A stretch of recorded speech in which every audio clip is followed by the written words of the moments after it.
Hi, this is Savannah, And this is Brian from the Dorky Diva Show, and you're listening to Star Wars. the best place for below average Star Wars.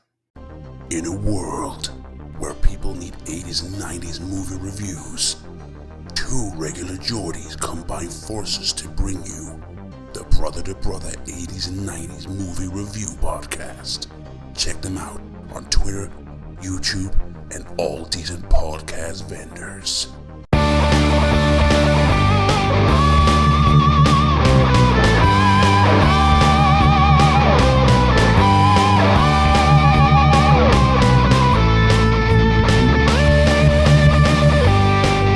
Star Wars, best place for below average Star Wars.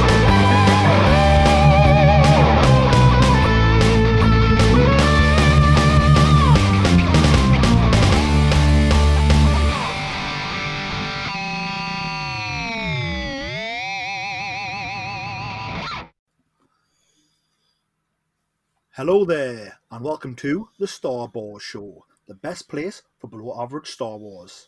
I am the Geordie Jedi Pete. And I am Jason Hondo Ling. And we're back to talk Star Wars. We haven't recorded in a few weeks, so it's going to be great to catch up. First of all, Jason, I know you were at MCM Birmingham Comic Con. How was that? It was a really good day out. Well, I actually ended up going both days, which was pretty cool. It was good to see everyone back out enjoying the convention sort of thing. There was less troopers than normal because they reduced the numbers because of the current pandemic. So there was only, whereas normally there'd be sometimes up to 200-300 troops, there was literally 50 of the UK garrison there. But no, it was really good. There was a lot of cosplayers, a lot of Star Wars. There was a really cool Omega cosplayer there, which was good to see. And a few of the Bad Batch characters floating around. Quite a few Boba Fett's. The main thing that a lot of people were queuing for, and Kat actually went and had her photo with I don't know if she had a photo or just got an autograph, but that was with Hayden Christensen. And obviously on the Sunday, Ian McDermott was there as well. Sadly, I missed Ian's chat because he did a panel. So I didn't get to see that, but I believe it has been recorded, so I'm hoping to get to listen to that at some point. But yeah, it was really caught up with the guys from the Silver Sabres, which was really good to see those guys back out showing what they can do. And yeah, it was full of goodies for Star Wars fans. I came away with a rather nice Black Series Asajj Ventress figure, which I was pleased with, and also a nice piece of nice print artwork by a guy called Scott Anthony. Scott's really, I've been talking to him and following him on Facebook for a while. And I got there looking at his stuff there, and he had a really nice print of the Bad Batch and their, I think it's Marauder they call it, isn't it? But yeah, so I've got that nice print to display at some point. But overall, it was really good convention, and I'm really pleased I got the chance to go. Good to catch up with the Jedi News guys and see everyone out and about. Great stuff. So you said that you saw the Silver Sabres, obviously the lightsaber dueling group. Were they actually do demonstrations, were they? Yeah, they were doing demonstrations, and they do like taster sessions so people could sign up and go and have a go at being taught how to use a lightsaber. So yeah, the guys, they were really pleased to be back out amongst the crowds again. And it was pretty impressive seeing them with their dueling and everything. But yeah, it was, and obviously, as I said, the UK garrison were there. Sadly, they there wasn't enough space for the guys like the Mandalorian mercs and that, and the droid builders. So they were missing, which was a real shame. But I'm hoping next year we'll see all the guys back out properly. Yeah, hopefully. I mean, I'm hoping to get to some conventions myself next year once things return to normal. And I would love to go lightsaber dueling, so I would definitely sign up for those classes if I was there. Don't worry, I'll make sure I introduce you to the guys when we get a catch up. Good stuff. But yeah, it's obviously a shame that the droid builders and the Mandalorian mercs couldn't be there. But there's always next year when the conventions get bigger. And hopefully, like I said, everybody can be back under one roof. But I'm glad you had a great time. And I'm glad Kat managed to have some sort of interaction with Hayden Christensen, which is fantastic. Yeah. Oh, and I should say that Kat looked absolutely awesome in her Lady Loki costume. Is that Sylvie? That's the one. I couldn't remember the name for a second. I heard it so many times from Kat, and she was becoming a bit of a... People were stopping her to have selfies with her, and to begin with, she was a little bit shy, but by the end of the day, she was taking them like a pro. Fantastic. There we go. Got a star in our midst. Yeah. Okay, well, I'm glad that we've covered that. Obviously, we know that last time we spoke, you and Kat were both excited to be going there.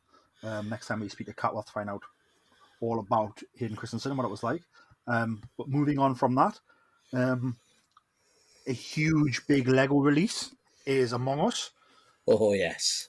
Do you want to tell us all about that and how exciting, how surprised you were?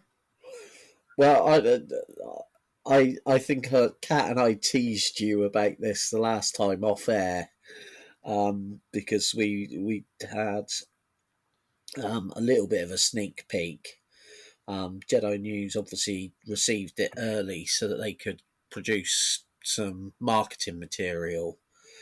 But the new AT-AT looks absolutely awesome. Lego have really gone to town this time, made a really nice kit. And also it's recently been announced there's more bits and pieces coming to go with that kit later on. I saw on the internet the other day that there's going to be battle packs and different sort of stuff. So yeah, it looks really good, really impressive. Have you taken a peek at it, Pete? Yes, obviously, when we spoke about it off air, you guys sort of hinted at it, and I was sort of like, I was a bit oblivious at the time, and I was like, oh, like, if I Google it, will I come across it? And you're like, maybe. And I actually forgot to Google it. I totally forgot about it. And then when it got officially announced, my mind clicked, and I was like, that's what they were talking about. So yeah, I think obviously there's what range is it? Is it the Ultimate Collector's version? Is that correct? Yeah, it's the UCS range, which is obviously quite popular. I don't think it's quite as many bricks as the Millennium Falcon, but it is a beast. I think James said it took him 16 hours to build. Jesus, that's a lot. Yeah. Money's worth, eh? Definitely. And obviously it's the fact that they've announced that the gift with purchase is going to be the Luke's lightsaber. So that's going to be pretty cool. I just hope plenty of people get that. Yeah, so if you purchase the Ultimate Collector's version of the AT-AT or the AT-AT, depending on how you say it, you get the special gift, which is a Lego version of the Skywalker lightsaber handle. Yeah. Yeah, that's right. That's pretty cool. What's the price point of that? Well, actually, funnily enough, the AT-AT. Sorry, I will get it right. I'm just having a quick look. I think because they've actually reduced the price to what it was originally announced at. And I want to say it was originally announced. Sorry, I'm just trying to find the article now. I wonder why they would reduce the price. apparently, obviously, once the Lego fans had received their copies and everything, and it had gone out to obviously the fans like James who work directly with Lego. They had discussions with Lego and explained their reasoning that they felt the price point was slightly off. And it seems that Lego reacted to that. Oh, well, that's very And good. Very good customer service right there. yeah, Lego are really opening up more. That's right. It was originally priced at $749.99, and it's now been reduced to $699.99. So there's a 50 quid save in there straight away. Are you going to get one? Sadly, one, my bank balance, I don't think will allow it. And secondly, I don't think I've physically got enough room because it's such a beast. So no, I'm going to resist it this time.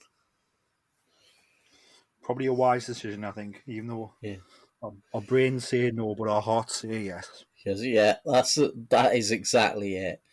But obviously that launches on Friday, and I know they're doing a midnight opening at the Lego store in Leicester Square, which I believe Jedi News may be attending. Ooh, fantastic. Well, hopefully we'll see some scoops on Jedi News and of that midnight opening. Yeah, I think it looks absolutely fantastic. It's at the price point where I have to seriously think about that.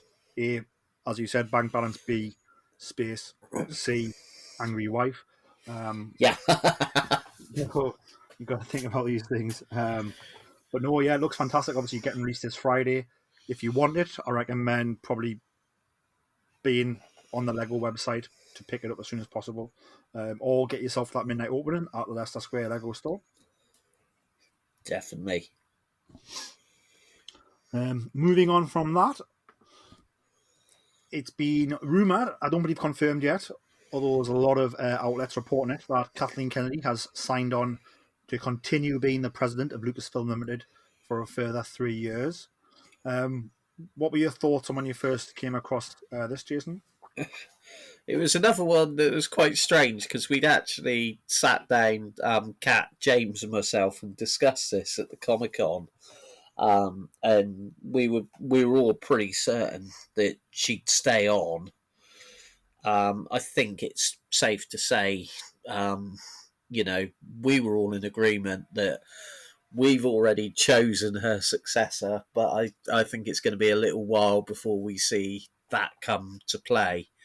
But yeah, the way it's going with Star Wars at the moment, it seems to be in a really good place. Obviously, I'm looking forward to the Book of Boba Fett and more stuff. Bit concerned about what's going on with the films at the moment, but got to give Lucasfilm a bit of time. Yeah, I mean, you've got to think, there's a lot of television content coming, coming out the studio. So, that's where their focus is at the minute. We've got Book of Boba Fett, we've got Mandalorian, we've got Ahsoka. We've got this combined storytelling going into a possible Throne storyline. We've had Star Wars Visions, we've got Bad Batch Season 2 coming.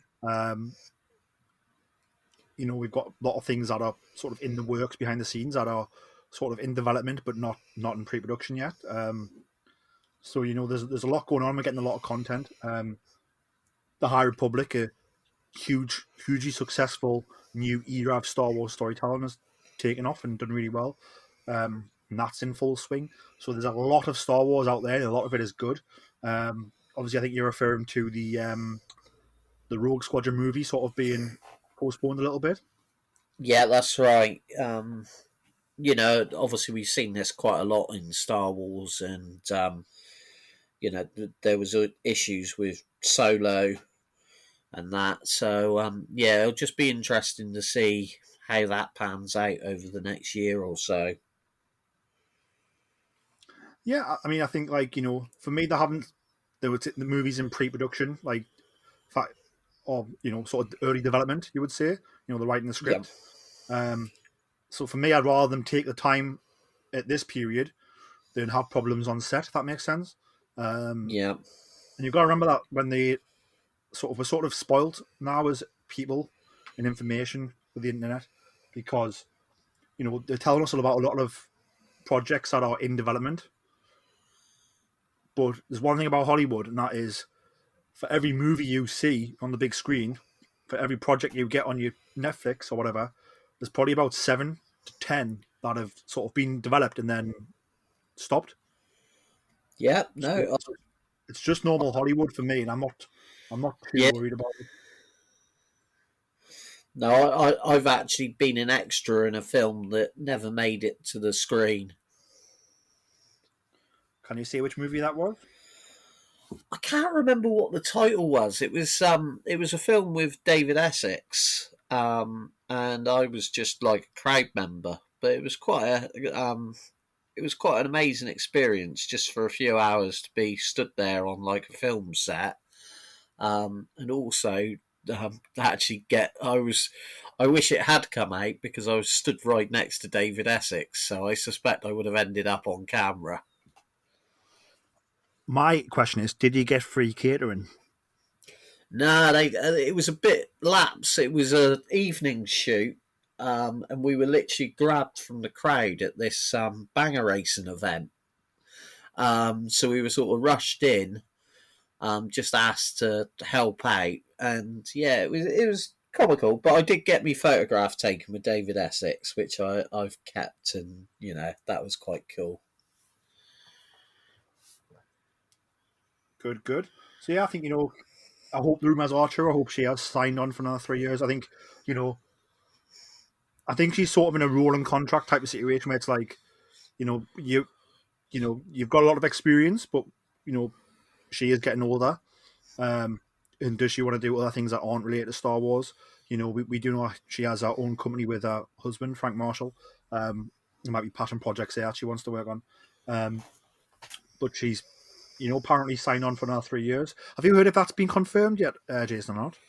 I haven't. I did think I'd seen it somewhere confirmed, but I don't think it has been yet. But I'm pretty certain that is the situation.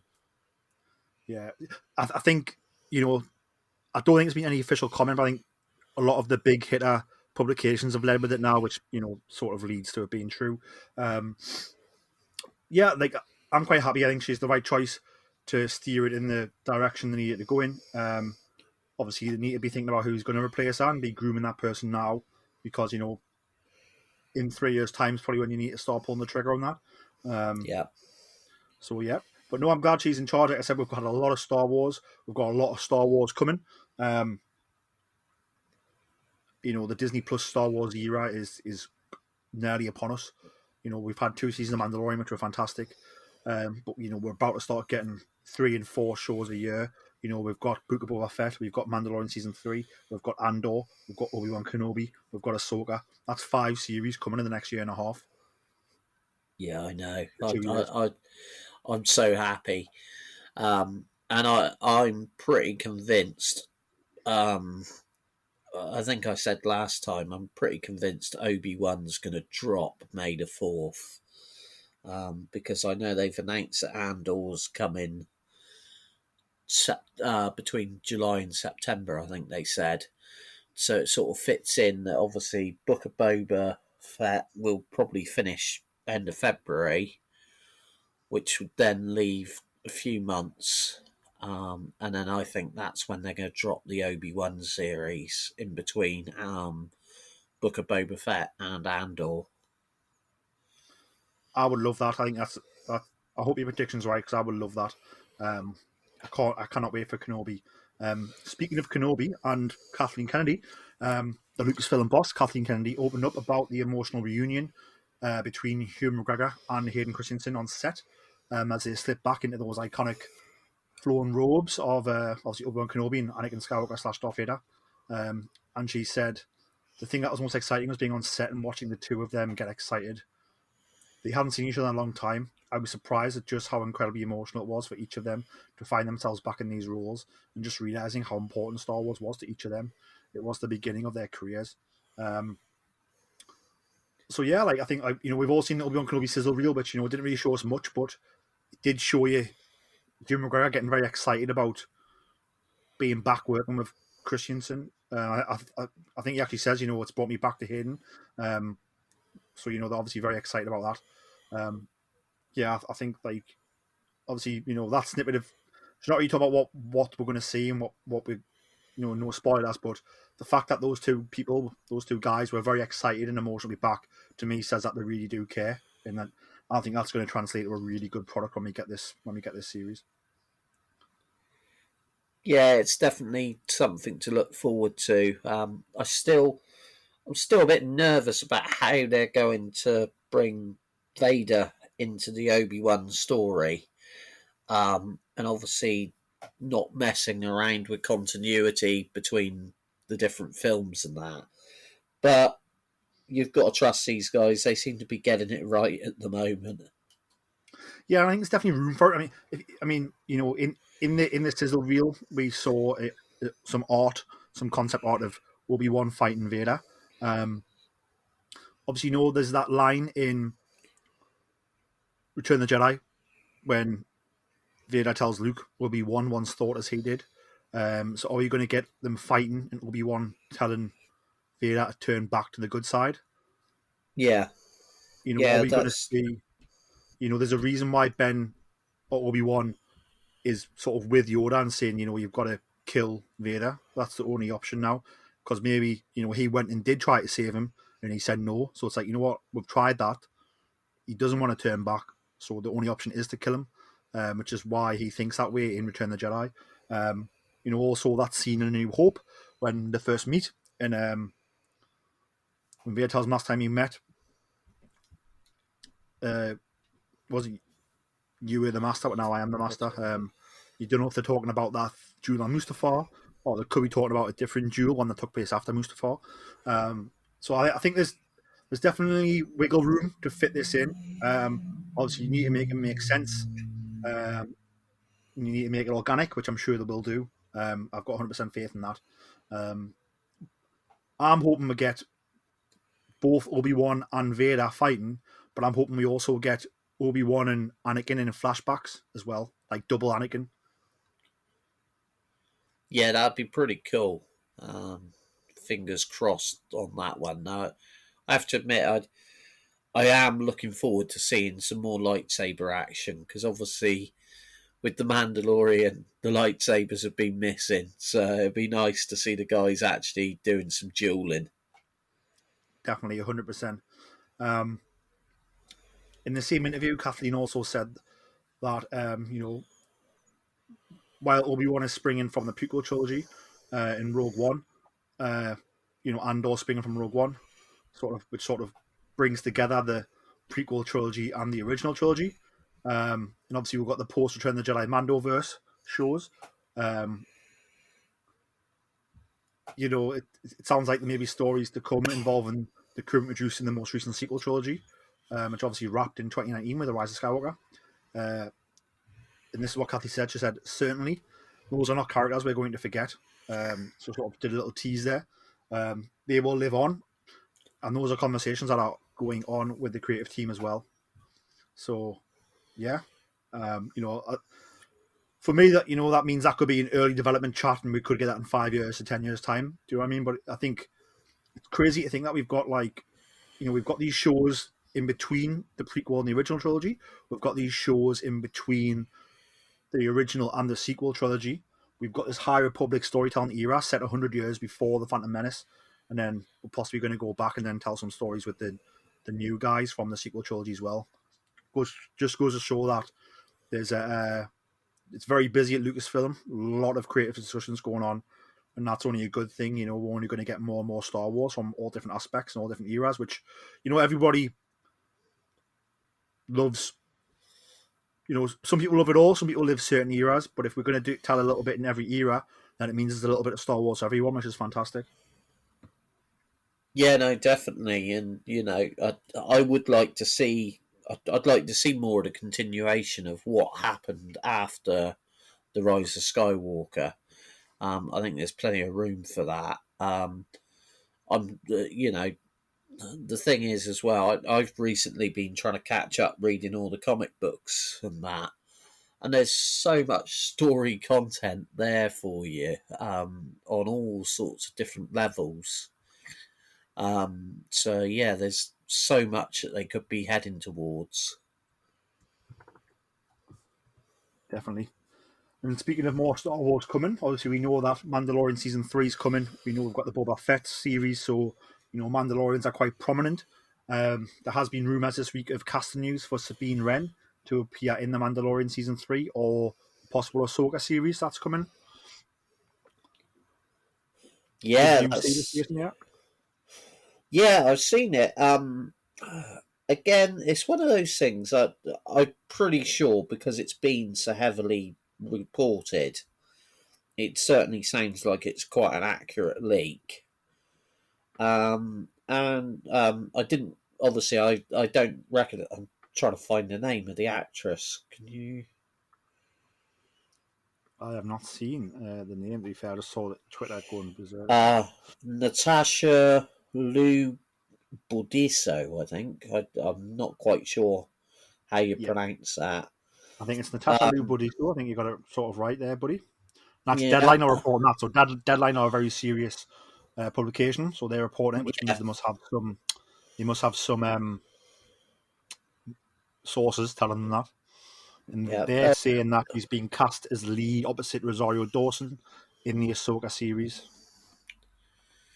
Which obviously coincides with the end of Rebels, so it would make, and also, obviously, from what Ahsoka said in the Mandalorian episode, where she was still clearly searching for Thrawn, so obviously that would all tie in to that story. It's something I'm looking forward to seeing what does happen with the character Ahsoka Tano, and I think it's pretty obvious that they've got to have Sabine in it. And I have to admit, looking at the photograph here of Natasha, I can see why they go for her for the resemblance as well, because she's definitely got the eyes for the character. Obviously, the haircut is very distinctive style, so it'd be interesting to see what they do. It will indeed. Obviously, word came out in the summer that Lucasfilm are looking to cast Sabine for the Ahsoka series. Looks like they've spent a few months looking, and then they've possibly found their Sabine now. It's one of those ones where, I wouldn't have to be much fan backlash about, staying away from the voice actors portraying the same roles on screen. We saw what happened with sort of Ashley Eckstein and her not being Ahsoka on screen, and how, especially the way that was handled anyway, did upset some people. And then you see the opposite of when they bring in Bo-Katan and actually bring in the voice actor to portray Bo-Katan. So who knows this is true? Like I said, Deadline have reported, so they've obviously got some sources. And we know what happened sort of before Mando Season 2 came out and all those leaks were true. So I'm leaning towards this being true, to be honest with you. Like I said, she looks, like she could pull the role off. Certainly looks wise. I've never seen her act in anything, so I don't know if she's a good actress or not, but I assume she is, if she's got this far in life and in their career. So yeah, it'll be interesting to see how that goes down. It'll be interesting to see if we see sort of any sort of scenes from Rebels, like on Lothal, or whether we'll just see sort of the future, like sort of, if that makes sense. Yeah, no, because there's one thing I would love to see, and that would be Hera Syndulla as well. But I think I'm grasping at straws there. But there's so many characters that they could use, but then at the same time, there's one thing with Lucasfilm and Star Wars: they're good at creating new characters. And when you look at the variety of Star Wars characters there are now, But there is one character I definitely would love to see appear in one of the TV series soon, and that's got to be Hondo Ohnaka. If he's alive, I mean, how old is he now? Well, we know he's obviously about prior to obviously the Rise of Skywalker, because he's at Galaxy's Edge, and obviously that's based at the time of the First Order. So I totally get that, but I also think they've dropped the ball with that so much when, the Millennium Falcon that's at Galaxy's Edge has the wrong satellite dish on because it got broken off in the Last Jedi. True. And then also they've got that TIE fighter parked up, which is the TIE fighter from the unmade Episode 9, Duel of the Fates. Yeah. And then Kylo Ren also is running around with a mask on that's not his reforged mask. Yeah. So there's like a lot of ball droppings. Yeah, I know what you mean. So it's like I don't know. I mean, I don't know what his species. I don't know how long he lived for, so it might be possible. But he's been sort of throughout the prequel, original, and now sequel era. So it's a lot of years. Do you know what I mean? Yeah. If he's 90-year-old, maybe. Yeah, but then again, at the same time, when you look at Yoda, he's even appearing in the High Republic stuff. So Yeah. Possibly, but yeah.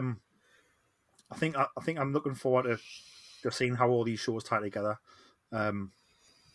Speaking of Book of Boba Fett, which is going to kick it all off this December, showrunner Jon Favreau has been talking about the Book of Boba Fett. As we saw in the post-credits scene from The Mandalorian Season 2, none other than Bib Fortuna had ascended to the throne of Jabba the Hutt. Obviously, we see Boba swiftly dispatch of him with the help of Fennec Shand. And obviously now in the Book of Boba Fett, we're going to see a new era of galactic crime with sort of Boba Fett trying to run the Hutt crime syndicate from Tatooine, but trying to run it a little bit differently. I think obviously what Favreau says that there's a power vacuum now Jabba's gone. Jabba was clearly a very strong and imposing leader who people were very scared of and who seemed to rule with an iron fist. You pull something like that out of the ecosystem of Tatooine and Hutt space in general, then you have an opportunity that's ripe in the gangster genre. So yeah, I think that to me that says, that quote from Jon Favreau says to me that not just Tatooine but Hutt space in general. So we're going to see Tatooine quite a bit, but we're also going to see the effect on Hutt space, and maybe we see some of that cartels involved as well. Do we see Crimson Dawn?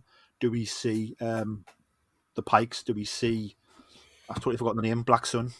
Do we see these dudes?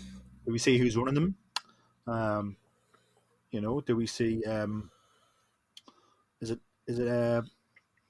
Zyzor? Prince Zyzor? I always get the name wrong. Yeah, do we see him a Black Sun? Do we see Kira? Is she alive? Yeah, well, this is very true. There's so much that they can do, and it's funny. You've just reminded me as well. I forgot about something that we got to do at MCM. Got to have a very good chat with Bib Fortuna himself, Matthew Wood. But sadly, he didn't give away any spoilers. Well, he's a very good employee then, isn't he? I wasn't expecting him to do that. No. But I think Matt Wood's got best of both worlds, hasn't he? Because he sort of works, obviously, high up in Skywalker sound, like producing all the awesome sound, but he also does a lot of voices for Star Wars as well. So he sort of gets to be in front of the camera and like on the recordings as well as producing. Yeah, he was a really interesting guy to talk to. Obviously, he's known James for a long, long time. And he's actually taken James round Skywalker Ranch. So that's why, in some ways, it was quite a strange conversation because obviously working with Jedi News, normally it's interviewing people. But this time we were sort of in on a personal catch-up with someone that also spoke to us about Star Wars. and getting his insight he was a really nice guy to chat to. No, good. I'm glad you had that good experience with him, and I'm not surprised because he comes across as a really good guy in all his interviews as well. Going back to Book of Boba Fett, he also says, John Favreau went on to say that although Boba Fett is a very experienced bounty hunter, he's not experienced at running a criminal syndicate or managing forces. He's not normally a newcomer. He's an expert as we see him in most areas, but in this case, he's trying to transition to another position. Yeah, I think from that it sounds like they're almost going for a fish out of water scenario, and obviously seeing how he's going to build on what he's achieved so far, which could be very interesting to see. And obviously he seems to have found his right-hand woman with Fennec Shand, which is brilliant character, I think. Yeah, obviously, they haven't mentioned it, but it's sort of a life debt going on. Boba Fett saved Fennec Shand's life in the desert, so it's a bit of a Han and Chewie situation going on, a bit of a life debt going on. I wish Kat was here to ask, but do you think we're going to see Fennec and Boba in a relationship in a romantic way, or do you think it's just purely business? I think it's going to be purely business. I'm hoping they're going to stay away from the soppy stuff, but I'm sure Kat's probably already matched them up together. So I just think we haven't seen that side of Boba Fett before, so it could be, if we see him, sort of how intimate he can be, and does that open him up to sort of are we going to see him mention, like, has he ever met Omega, his sister? Does he see Omega as his sister? Like, depending on how he is with Fennec, you might be like, oh, well, actually, I don't get too attached to people because of what happened to me when I met my sister. It's if a tragedy happened, it could link back there. Do you know what I mean? So I think there's a lot of storytelling that can tell with how those two interact with each other. Yeah, no, definitely. It could be definitely a fun route. And obviously, let's face it, with Tamara Morrison, he's already shown what a versatile actor he can be, with some of the characters that he's portrayed in Star Wars already. Not just as Boba Fett, as Jango Fett, and also, some of the clones. So I think seeing maybe Boba's vulnerable side, which obviously we've seen sort of before in the Clone Wars series, where we saw the younger Boba Fett, as he was becoming a bounty hunter. So obviously we do know that obviously he is this scarred individual. He is, we see in Clone Wars, he tries to get revenge on Mace Windu for a bit, and then he gets a bit older and he starts to become a bounty hunter, just like his dad. So there's a lot of character development already done there, and also you're going to see a lot more character development as well. So it's a perfect time to be a Boba Fett fan. And if you're not a Boba Fett fan, I recommend you go back and watch Clone Wars, watch those arcs with him, and then get ready to enjoy Book of Boba Fett coming this December. Definitely. Moving on from that, obviously you've heard me speak about it a lot, and that is the Hasbro Haslab RANCOR. I saw some exciting news that I'm sure you're going to tell me about. Well, I don't know. I'm a bit worried about it now. So, obviously, the RANCOR got announced. It has to hit 9,000 back as minimum to get made. It's £329.99 in the UK. They've announced the stretch goals, which did the opposite of getting people to subscribe. Oh no! So the first stretch goal at 11,000 was a Gamorrean guard, but on a Return the Jedi card back, similar to the first Power of the Force line with the coin. Which I was excited about it, but I can sort of see why it is. We've had the figure before; it is a repack. Yeah, and I was like, it's not awesome, but it is cool. But it's just tier 1. I was like, the next tiers are going to be fantastic. But then they announced tier 2, which is at 13,500 backers. Tier 2 is a set of plastic skulls and bones Yeah. and a cardboard backdrop. Oh dear. So it went from like 5,000 backers to like people like asked for a refund, so the backers dropped.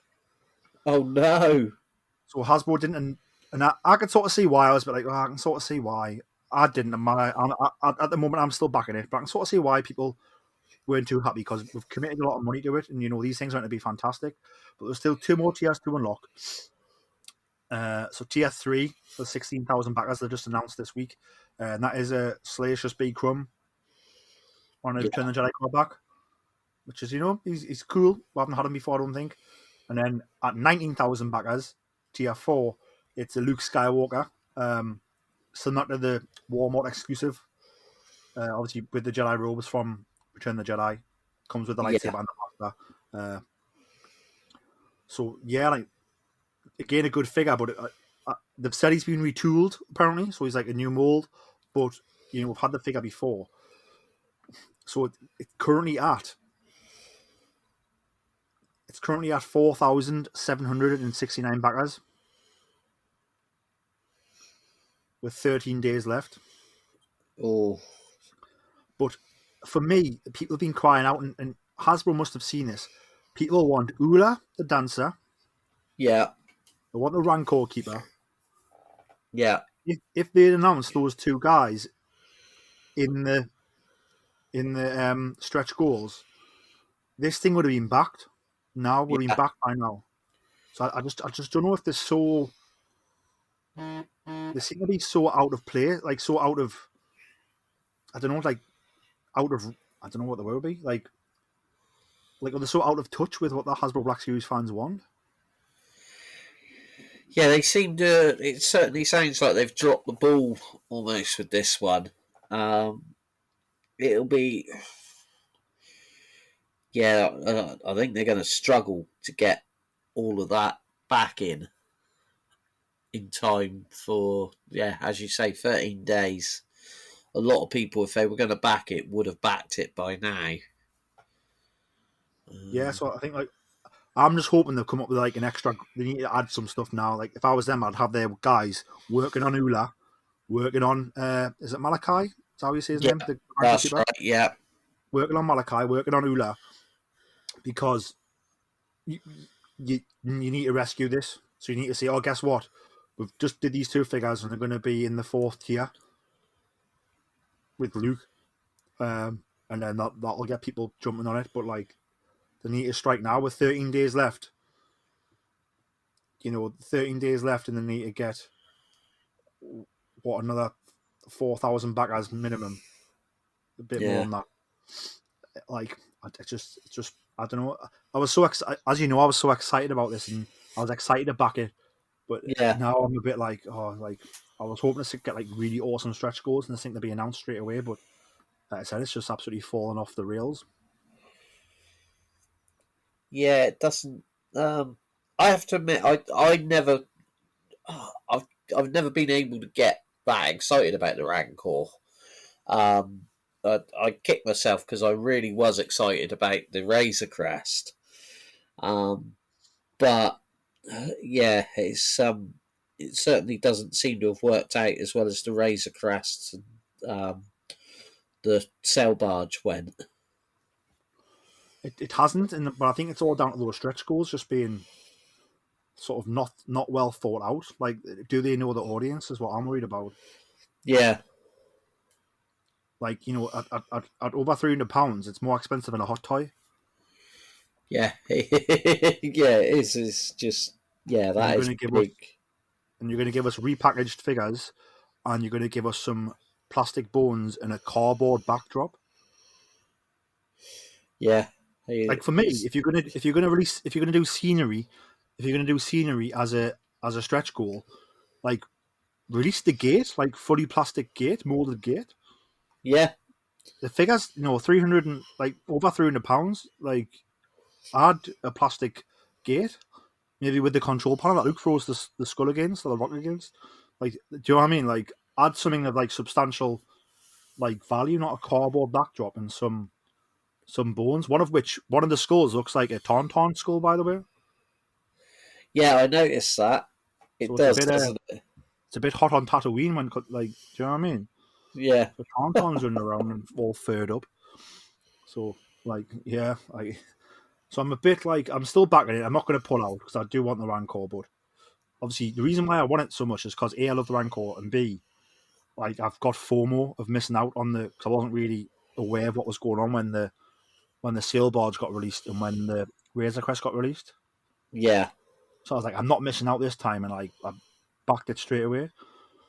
But the stretch goals haven't been awesome. Like I said, I was excited by the first one, and as it went on, like I was like, like, no. And then obviously now it looks like it's not going to happen. So it's just been disappointing for me. Not good, is it? It's... No, especially when you know how excited I was for it as well. I know. I'm like sat here thinking, "Oh, this is so disappointing." It's like, oh. So here's my message. My message is Hasbro, Haslab, please do a 6-inch Ula, do a 6-inch Malachi, put them in the Power of the Force, Return the Jedi packaging with the coins, add them as another stretch goal, and I think that'll get you this Rancor made.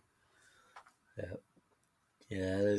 Well, let's hope they pull a rabbit out of the hat to get this one through. Definitely. That brings an end to sort of all the Star Wars things I had to speak about, Jason. Is there anything you want to talk about that I've missed? I was just I was trying to think. I saw something just a minute ago, and I cannot remember. No, I think I've mentioned obviously about the AT-AT. Lots of exciting stuff coming, I think, in the future with Lego soon. Obviously, there's still the bounties going on StarWars.com. Is that week 7 now for the bounties?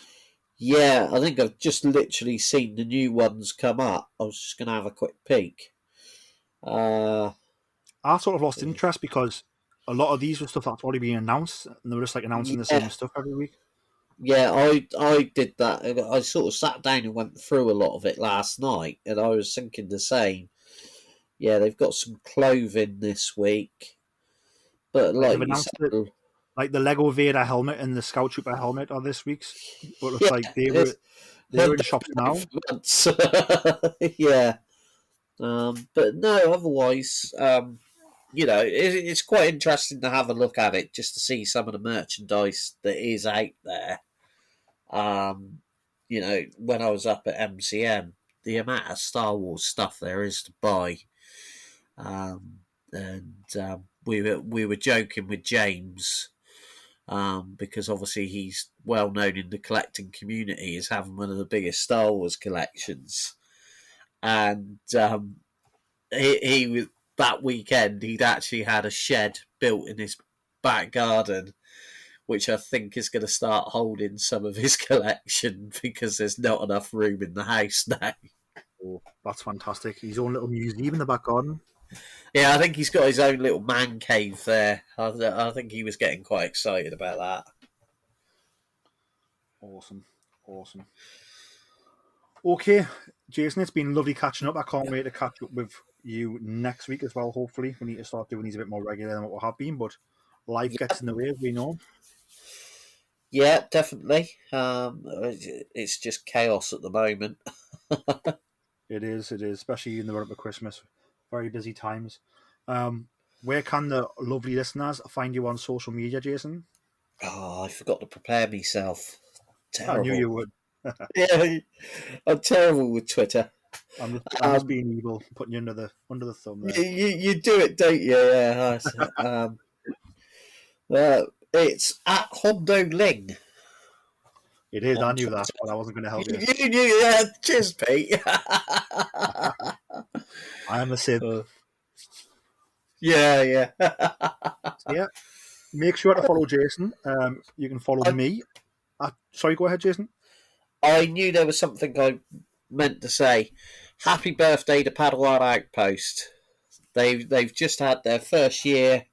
And I know the guys have been celebrating over the weekend. And obviously they got their Black Friday deals So if you're looking to treat yourself to a lightsaber, have a look on the Padawan Outpost website.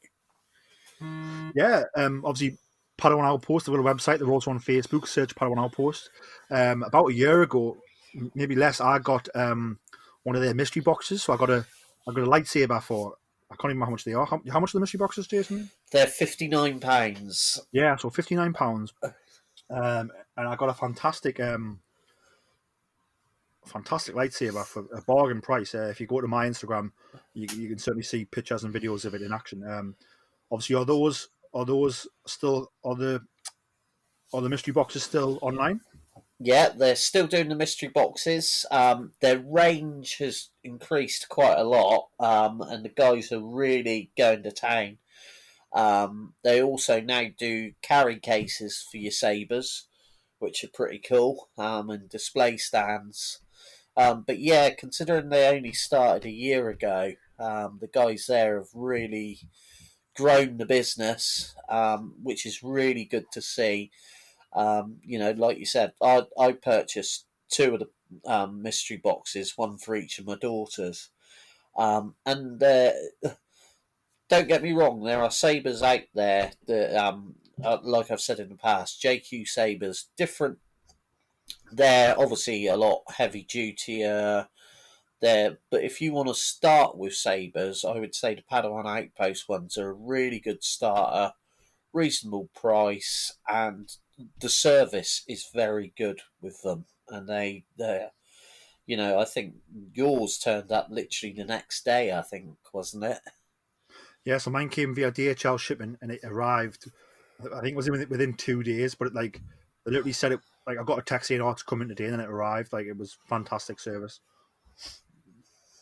Yeah, no, so, yeah, it's sort of something that sort of came out of lockdown, I think, where they started this business and just watched it thrive. And, I know the first few months, they were literally getting their stock in, and within 10, 15 minutes, the stock was sold. All I seem to see is positive stuff about the guys. So well done to the Padawan Outpost guys. Oh, definitely. Congratulations. Happy 1 year birthday.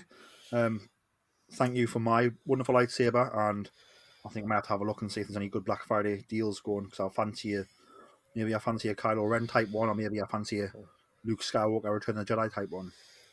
Yeah, they've got some really nice looking, obviously, actual character sabers. Yeah, definitely check them out. Definitely. So yeah, obviously people know where to find you at Hondo Ling on social media. To check me out, I am on Twitter and Instagram at Geordie Jedi Pete.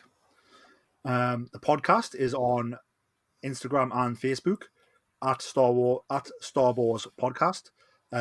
You can find us on Twitter at Boars Star. We're also on TikTok at Star Wars Podcast. So yeah, check us all out there. But yeah, thank you very much, Jason, for coming on. It's been great to catch up and talk Star Wars. Yeah, great catching up with you, Pete. And thank you, everybody, for tuning in and listening. Please check us out on social media. May the Force be with you all. And remember, always take that to Kanja Club. Hello, Star Wars listeners. This is Savannah Odit. You might know me as host of The Dorky Diva Show with my co-host Brian Balance. I am also producer of The Adventures of the Zolan Dart, which is a Star Wars-inspired audio drama that we produced over the last year. If you love stories about smugglers, courage, heroic characters, and maybe a few foes along the way, you should go to thedorkydivashow.com and listen to The Adventures of the Zolan Dart today. Shout! We've got your pigs. Were any of the critters harmed? What did you do now? I didn't do anything. I just freaked out for no reason. It was nice doing business with you again. Maybe next time we could deliver something less temperamental. Now, what you call temperamental, I call fun. Hey, is there a place nearby where I can make some repairs? 3 clicks south of here, you'll find a small spaceport. They should have what you need, as long as it's nothing too big. Dynamic class? My stars, you don't hear about many of those still being space-worthy. It's been in my family for a while. She's pretty great. Any chance you have a hover cart we can use to load up? I'll check out the HoloNet to see if anything new has come up in the sector. My name is Sereth Khan. I am the chief here on Kamai. My people and I have been experiencing food shortages as of late due to unforeseen natural occurrences. We are looking to hire someone. I say we take this one. The pay is great, and it's the type of job we're familiar with. Welcome. You must be Captain Otoa. I've already sent word to Pack 2 to expect you in the next cycle or so. You told him we were coming before we even accepted the job. That's rather presumptuous, isn't it? Perhaps, though once I received confirmation that you were interested and on your way here, I couldn't help but hope. Fair enough. Well, we'll be back as soon as we can. Well, that's not good. Is that blaster fire I hear? So you're the one. Captain, it sounds like they want to do this the hard way. I love when they got some fight in them. This is bad. This is bad. We're about to have a lot of company.